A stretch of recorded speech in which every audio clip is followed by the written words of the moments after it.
Il y a encore seulement 10 ans, apprendre une langue était un vrai calvaire. On avait accès à des manuels qu'on achetait pour se donner bonne conscience à la Fnac ou à la librairie, mais qu'on n'ouvrait jamais, à des cours à la fac qui nous demandaient de nous déplacer assez loin, ou des profs particuliers qui coûtaient plutôt cher.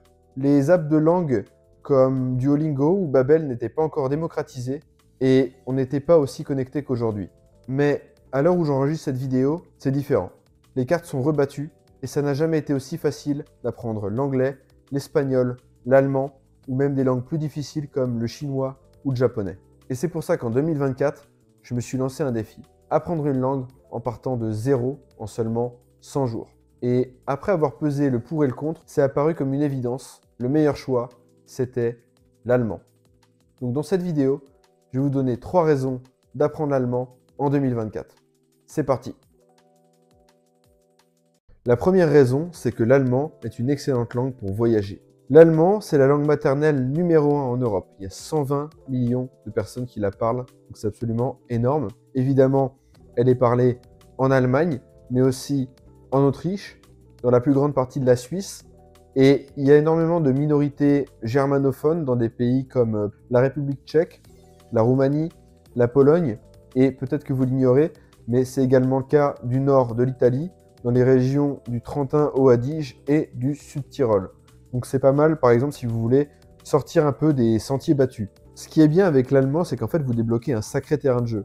Il y en a vraiment pour tous les types de voyages. Donc si vous aimez, par exemple, plutôt les paysages, vous pouvez aller voir la campagne en Bavière, là où il y a les châteaux. Vous pouvez aller sur les rives de la Moselle, où il y a des vignobles.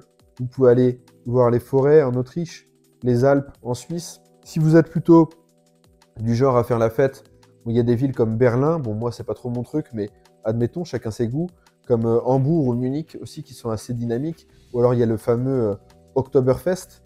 Si vous aimez plutôt la culture, vous pouvez aller à Vienne, qui est une ville magnifique, j'y suis allé maintenant ça fait une dizaine d'années, c'est vraiment magnifique.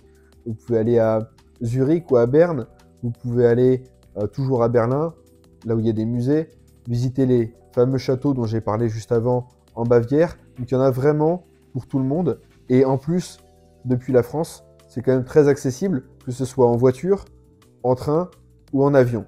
Donc honnêtement, c'est un excellent choix pour voyager. Et un autre truc auquel on ne pense pas forcément, c'est que les Allemands, ils sont partout dans le monde.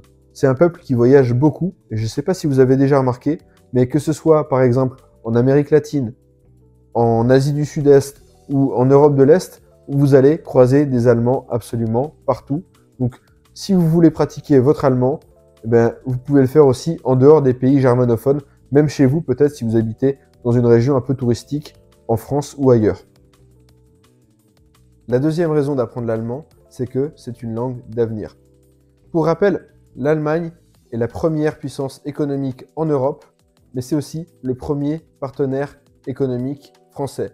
Donc si vous parlez français et allemand, je peux vous dire que vous avez énormément d'opportunités qui vont s'offrir à vous, que vous soyez dans le business, que vous ayez une entreprise, que vous soyez étudiant ou que vous soyez salarié. Alors on va commencer par les étudiants. Donc pour les étudiants, c'est très intéressant parce que les facs en Allemagne sont gratuites. Ça veut dire que vous n'aurez pas à payer autre chose que quelques frais d'administration, des choses, voilà, mais ça coûte pas très cher par rapport à, je sais pas moi, une école aux États-Unis ou au Royaume-Uni. Et ce sont des facs très réputées, notamment pour l'ingénierie. Je vous le rappelle, l'Allemagne est un pays très industrialisé, donc il y a de quoi faire de ce point de vue-là. C'est aussi une excellente langue si vous avez une entreprise, parce que les Allemands sont des personnes avec un gros pouvoir d'achat. Ils aiment le savoir-faire français, ils aiment les produits français, donc on peut en profiter et il y a vraiment de quoi faire de ce point de vue-là. Il y a un autre secteur qui est très intéressant, je l'ai évoqué juste avant, les Allemands voyagent énormément, donc il y a beaucoup à faire quand vous parlez l'allemand dans le secteur du tourisme. Pensez-y. Pour illustrer ça, je voulais vous raconter une petite anecdote personnelle. Il y a quelques années, je travaillais dans le monde du vin. J'ai échangé avec le directeur commercial, Jérôme. Il est venu me voir et il me dit tu sais, il y a énormément de postes à pourvoir pour les gens qui parlent allemand. Mais bon, malheureusement, en France, personne ne veut parler allemand. Donc, tous les gens autour de moi galèrent à recruter. Et ce que dit Jérôme, en fait, ça a été confirmé par une enquête du site Preply. Ils ont fait une analyse de plein d'offres d'emploi en ligne et ils se sont rendus compte qu'après l'anglais, c'est la langue qui donne accès au plus grand nombre de postes à pourvoir. Donc vraiment, l'allemand, c'est à ne pas négliger de ce point de vue-là. Et d'ailleurs, quand vous parlez le français et l'allemand, il y a certains pays où vous pouvez vraiment toucher des très gros salaires. Je pense par exemple à l'Autriche. D'après cette même enquête de Preply, un salarié français en Autriche peut toucher environ 80 000 € par an, 79 000 et des poussières. C'est plus que 97% de la population française. Donc l'allemand, ça peut vous rapporter financièrement. Il y a énormément d'opportunités si vous parlez l'allemand, une langue qu'il ne faut certainement pas négliger.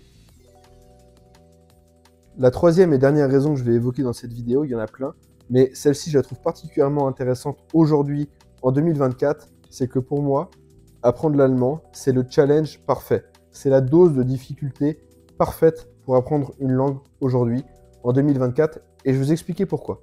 Bon, comme je l'ai rappelé en début de vidéo, apprendre une langue il y a 10 ans, ou même un peu moins que ça, c'était très compliqué, même des langues perçues comme faciles, comme l'italien ou l'espagnol. J'ai même une amie qui avait essayé d'apprendre l'espagnol dans un petit manuel, et elle n'avait pas réussi. Mais aujourd'hui, il y a plusieurs choses qui ont changé la donne. La première, c'est que le contenu qu'on a, qui est disponible sur Internet, est multiplié par 2 tous les ans, ou tous les 2 ans, je ne sais plus, il faudra que je vérifie. Mais tous les ans ou tous les 2 ans, il y a 2 fois plus de contenu que l'année suivante, que l'année précédente, pardon.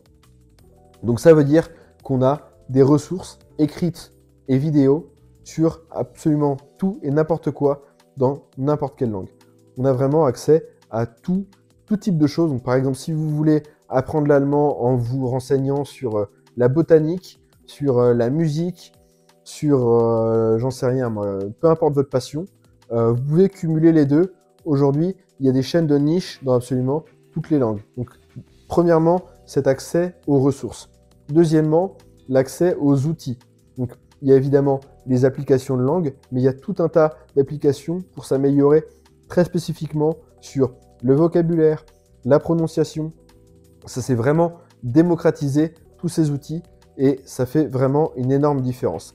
Mais pourquoi en 2024, en fait, ce que je dis là, c'est vrai depuis, on va dire, la mi-2023, c'est devenu beaucoup plus facile. Et bien, c'est avec l'émergence, tout simplement, de l'intelligence artificielle. Avec l'intelligence artificielle, en fait, on peut avoir un espèce de coach linguistique. Moi, c'est comme ça que je me sers notamment de ChatGPT. C'est en partie comme ça que je compte réussir à parler l'allemand et avoir une petite conversation en seulement 100 jours. L'intelligence artificielle, ça fait une différence absolument énorme. Et c'est pour ça qu'en fait, il y a ne serait-ce que 1 an et demi, apprendre l'allemand, ça m'aurait demandé beaucoup plus d'énergie et beaucoup plus de temps. Mais aujourd'hui, avec tout ce qui se développe, c'est devenu bien plus facile. Et là, je vous parle de l'allemand, mais il y a des langues qui sont plus difficiles, comme, je sais pas moi, le chinois, l'arabe ou le japonais. Et peut-être qu'avec ce développement qu'on a aujourd'hui, ça deviendra aussi facile d'apprendre le japonais dans 3 ans que ça ne l'est pour l'allemand aujourd'hui et que ça ne l'était pour l'espagnol il y a, je sais pas moi, une dizaine d'années. Donc, pourquoi apprendre l'allemand? Eh bien, pour moi, c'est la dose de difficulté parfaite. C'est la dose de difficulté parfaite, tout simplement. Donc voilà les 3 raisons pour lesquelles apprendre l'allemand en 2024, c'est un choix stratégique pour voyager, parce que c'est une langue d'avenir, parce que c'est la dose de difficulté parfaite. J'espère que la vidéo vous a plu.